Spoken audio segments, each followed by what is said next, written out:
నమస్తే. Welcome to hit TV. ఈరోజు మనతో ప్రముఖ ఆస్ట్రాలజిస్ట్ అలాగే లైఫ్ కోచ్ ఆర్‌బి సుధా గారు ఉన్నారు. అసలు జూన్ నెలలో ఏ ఏ రాశుల వారికి ఎలా ఉండబోతుందో వారిని అడిగి తెలుసుకుందాం. నమస్తే మేడం. నమస్కారం అమ్మా. మేడం ఇప్పుడు జూన్ నెలలో ఏ ఏ రాశుల వారికి ఎలా ఉండబోతుందంటారు? తప్పక అది మాట్లాడదాం. ఎప్పుడైనా సరే మన రాశి ఫలితాలు ఎప్పుడు every month I think hit టీవీకి చాలా ఇచ్చున్నా నేను వీడియోస్ కూడాను. జూన్ నెలలో జూన్ 2025లో ఎలా ఉందో మనం చూద్దాము. బట్ ఏంటంటే అంతకన్నా ముందు ఎప్పుడైనా సరే మనం గోచారం మాట్లాడుకుంటాం. అందరికీ తెలిసిన విషయం ఏంటంటే 12 రాశులుంటాయి. అంటే భావాలు కూడా అవే అవుతాయన్నమాట. అలాగే 27 నక్షత్రాలుంటాయి. 9 ప్లానెట్స్ ఉంటాయి. మనం మాట్లాడుకునేది ఏంటంటే రాశి వరకే. అంటే రాశి అంటే ఏంటి? ఫస్ట్ ఆఫ్ ఆల్ అది తెలియాలి కదా! చంద్రుడు ఏ ఇంట్లో ఉంటే దాన్ని రాశి అంటాం. అంటే నక్షత్రం పట్టి మనం మాట్లాడుకుంటున్నాం అన్నమాట. మనం మాట్లాడేది కూడా వేదిక్ అస్ట్రాలజీ, పరాశర మెథడే మనం మాట్లాడతాము.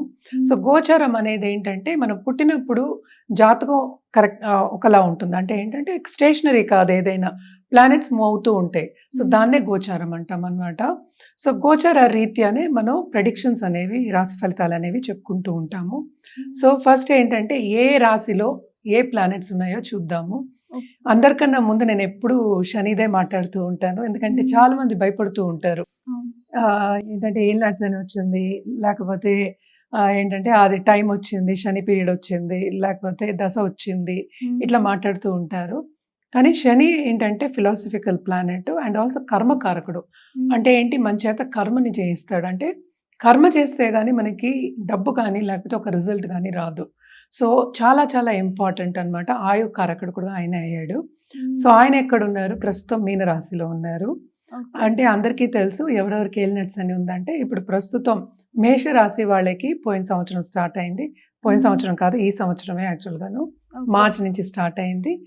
అలాగే ఏంటంటే కుంభరాశి వాళ్ళకేమో లాస్ట్ ఘట్టం. రెండో ఘట్టం ఏంటంటే మనకి మీన రాశి వాళ్ళకి ఏలినాటి శని ఉందన్నమాట. అలాగే మనం చూసాము అంటే రాహు ఏమో కుంభానికి మూవ్ అయ్యారు మే ఎండ్‌లో, అంటే మే 3rd వీక్ అనుకుందాము, మూవ్ అయ్యారు. అలాగే కేతు సింహానికి మూవ్ అయ్యారన్నమాట. అలాగే మోస్ట్ ఇంపార్టెంట్ గ్రహం జూపిటర్, అంటే గురు గ్రహం. గురు ఏమో ప్రస్తుతం మిథునంలో ఉన్నారు, తెలుసు లాస్ట్ మంతే మూవ్ అయ్యారు. అలాగే మనం మాట్లాడుకోవాలి అంటే ఇంకా మిగతా చిన్న చిన్న ప్లానెట్స్ అంటే ఏంటంటే మనకి 30 రోజులకి 45 రోజులకి మారుతూ ఉంటాయి. చంద్రుడు అయితే 2 రోజులకు ఒకసారి మారుతూ ఉంటారన్నమాట. 2.5 అనుకోవచ్చు కూడాను. ప్రస్తుతం ఏంటంటే శుక్రుడేమో మనకి మేషంలో ఉన్నారు. ఆయన ఏంటంటే జూన్ 29th వృషభానికి వెళ్తున్నారు. ఓకే.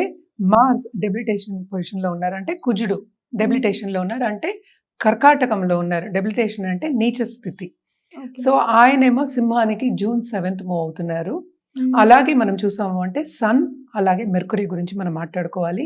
సన్ అందరికీ తెలుసు, మాసాలు కూడా మనకి ఒక మాసం మూవ్ అయినప్పుడల్లా మాసాలు మారుతాయి.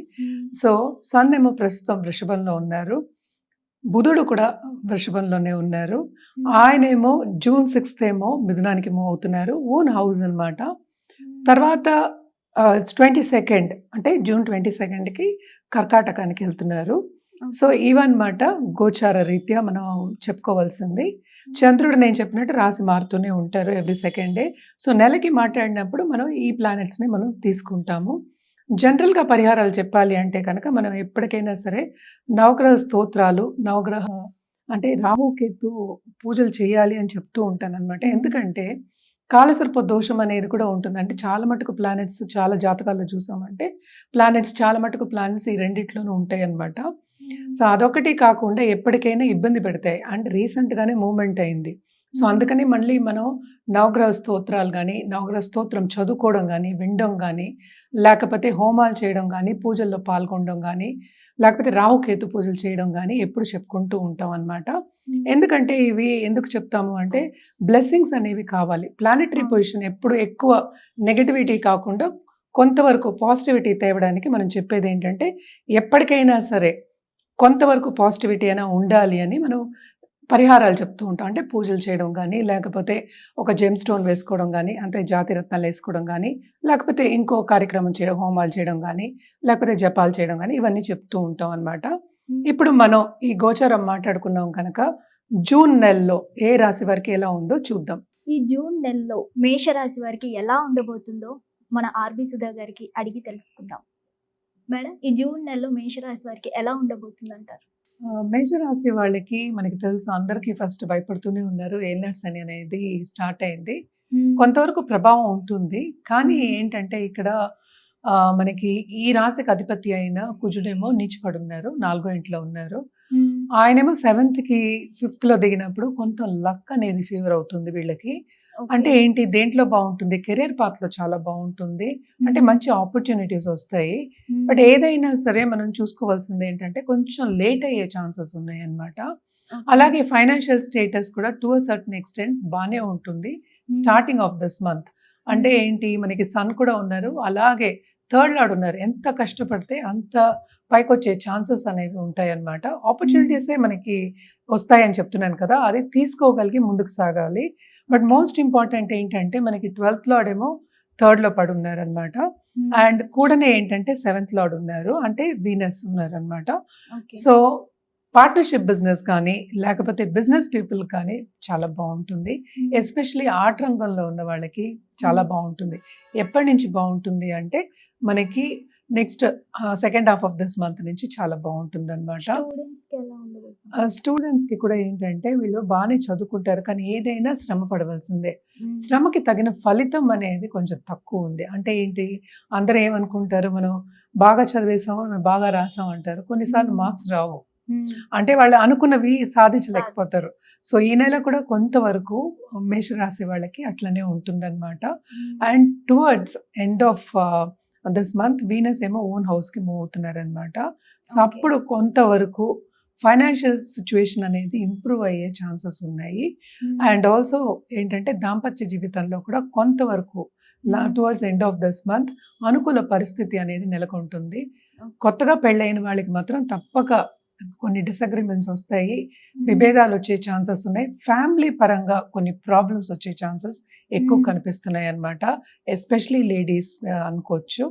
అండ్ ఆల్సో ఎవరైనా కోర్ట్ కేసెస్ ఉన్నాయి అనుకుంటే కనుక అది మాత్రం తప్పక వాయిదా పడుతుంది. ఈజీగా మనకి రిజల్ట్ అనేది రాదన్నమాట.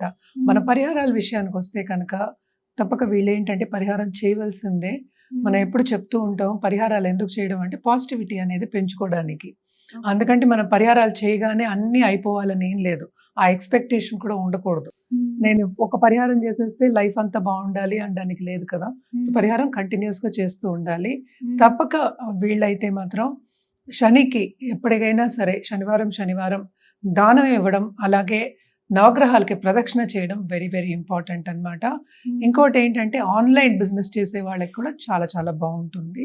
ఎందుకంటే 11థ్ రాహు ఉంది. సో, ట్రావెలింగ్ ఇండస్ట్రీ గానీ, లేకపోతే ట్రావెల్ చేసేవాళ్ళు గానీ, ఫారిన్‌లో సెటిల్ అయిన వాళ్ళకి కానీ బావుంటుంది second half of this month. ధన్యవాదాలు మేడం. చూసారు కదా ఈ రాశి వారికి ఎంత చక్కగా వివరించారో.